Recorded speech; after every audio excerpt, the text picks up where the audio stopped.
மிக பிரியமான எங்கள் தேவ பிள்ளைகளுக்கு இயேசுவின் நாமத்தினால எங்கள் அன்பின் வாழ்த்துக்கள். இந்த நாளில இந்த கடற்கர பகுதியில வந்து உங்களோட பேசுவதற்கு தேவன் கிருபை தந்திருக்கிறார். அதுல ஒரு வார்த்தை இருக்கிறது பாருங்க. ஆண்டவர் சொல்லுகிறார், அழகான ஒரு வசனத்தையும் நமக்கு தந்திருக்கிறார். நாமும் 4வது அதிகாரம் 5 அந்த முழு வசனங்களையும் நம்ம வாசிக்கும் பொழுது கடலை பார்த்து சொல்லுகிறார், கடலை நீ இறையாதே, கடலை நீ வத்திப்போ என்று சொன்னால் அது வத்தி போகும். கடலை நீ அறையோ அந்த என்ன செய்ய, நீ இந்த எல்லையை விட்டு உள்ள வராத, என் மக்களை தொடாத அப்படின்னு சொன்னா அது கர்த்தருடைய வார்த்தைக்கு, உங்களையும் என்னையும் படைத்த தேவனுடைய வார்த்தைக்கு அப்படியே கீழ்ப்படுகிறது.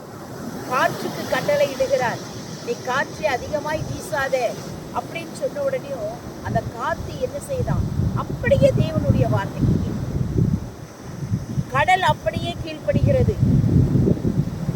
ஆனால் நம்மளை படைத்த கடவுள் நம்மோடு பேசும் பொழுது கெட்ட வழிகள், கெட்ட சிந்தனைகள், கெட்ட எண்ணங்கள், கெட்ட குணங்களில் இருந்து நீ வெளியே வா, நீ என்கிட்ட வா, நீ எனக்கு எதையுமே கொடுக்காத, உன் இருதயத்துல மாத்திரம் நான் வாசம் பண்ணணும், உன் வாழ்க்கையை நான் சரிப்படுத்தணும், இறைகிற இறைச்சலான அலையை அமைதிப்படுத்துவது போல உங்களுடைய வாழ்க்கையிலே இறைச்சல்கள், கவலைகள், துன்பங்கள், என்ன செய்வது என்று குழம்பிக்கொண்டு சமாதானம் இல்லாமல் அலைந்து கொண்டு இருக்கிற உங்களை பார்த்து இந்த நாளில் ஆண்டவர் சொல்லுகிறார், கடலுக்கு கட்டளை இடுவது போல நீ எனக்கு உன்னை நீ அர்ப்பணித்து என்னுடைய சமூகத்தை தேடி வரும் பொழுது என்னுடைய சத்தத்துக்கு நீ கீழ்ப்படிந்தால் ஆனால் உன்னை நான் ஆசீர்வதிப்பேன்.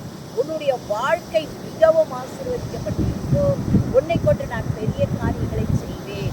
அலைபாய்ந்து கொண்டு இருக்கிற வாழ்க்கையை கூட, சமாதானம் இல்லாமல் இருக்கிற வாழ்க்கையை கூட, நிம்மதியை தேடி அலைந்து அது நிமித்தம் அநேக பாவங்களில் விழுந்து கிடக்கிற உங்களை பார்த்து இந்த நாளில ஆண்டவர் சொல்லுகிறார், நீ எதையும் தேடி ஓடாதே, என்னை பார்த்து வா, என் வார்த்தைக்கு கீழ்ப்படி, அப்பொழுது நான் உன்னை சுகமாக்குவேன், உன்னை விடுதலையாக்குவேன் என்று சொல்கிறார். நீங்கள் அப்படி செய்யுங்கள். கர்த்தர் உங்களை ஆசீர்வதிப்பாராக. ஆமென்.